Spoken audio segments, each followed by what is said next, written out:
Vous connaissez sûrement des personnes qui prennent facilement des fessiers et d'autres des cuisses. Injustice? Oui.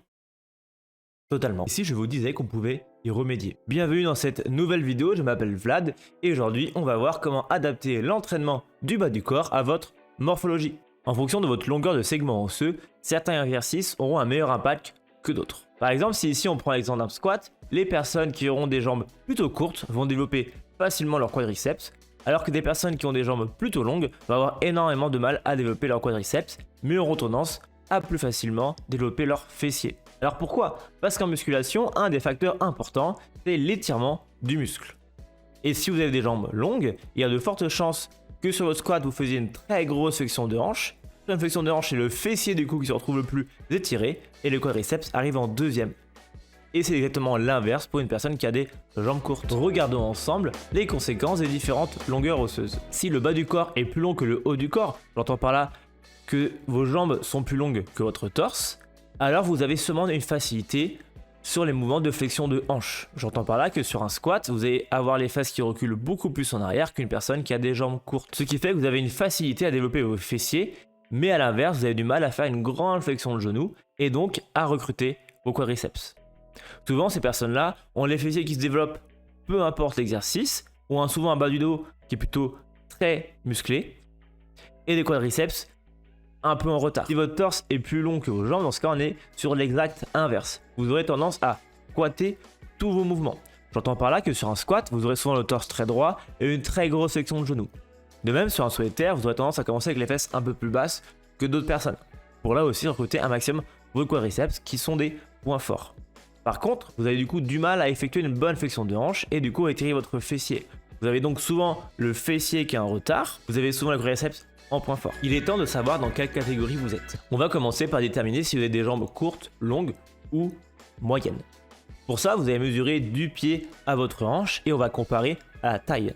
Pour les jambes courtes, entre 40 et 43% de votre taille, jambes moyennes 44-47 et longues jambes 47-51, voire plus pour les très longues jambes. Si vous êtes dans la catégorie des jambes moyennes, alors on va regarder le ratio tibia-fémur afin de savoir quelle stratégie on va appliquer dans votre cas. Pour ça, on va mesurer du pied au genou et du genou à la hanche. Vous avez les tibias courts si votre tibia fait 75-78% de votre fémur. Vous avez les tibias moyens si c'est entre 79 et 84 et les tibias longs si c'est 85% plus. Si vos tibias sont courts, dans ce cas, on va utiliser les stratégies pour les jambes longues.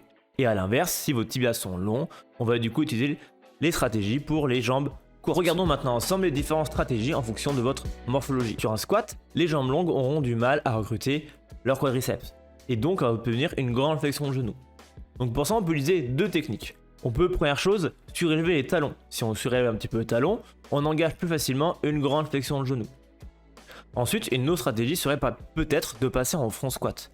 Pas parce que les front squats recrutent mieux les quadris, c'est pas le cas, mais parce que si jamais vous remontez trop votre hanche, la barre va tomber, donc ça vous oblige à rester encore un petit peu plus droit. Ce qui là favorise un meilleur recrutement des quadriceps. Un autre exemple pour les personnes qui ont les jambes plutôt courtes, le hip thrust est hélas un mauvais exercice. Oui, je sais, coup dur. Parce que quoi qu'il arrive, vous avez les quadris forts et du coup les quadris prendront la plupart du mouvement.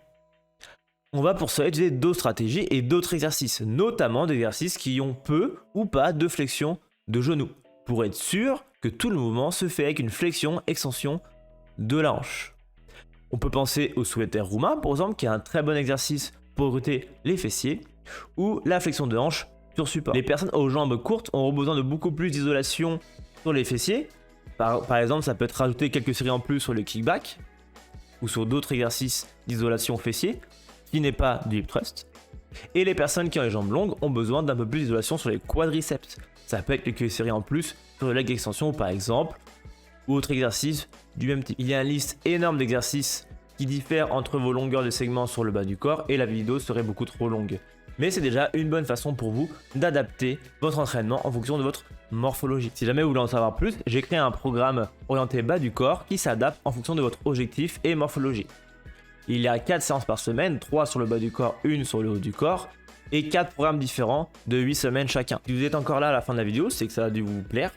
Donc n'hésitez pas à vous abonner pour être tenu au courant de nouvelles vidéos et de me suivre, pourquoi pas sur Instagram pour des contenus similaires mais plus courts.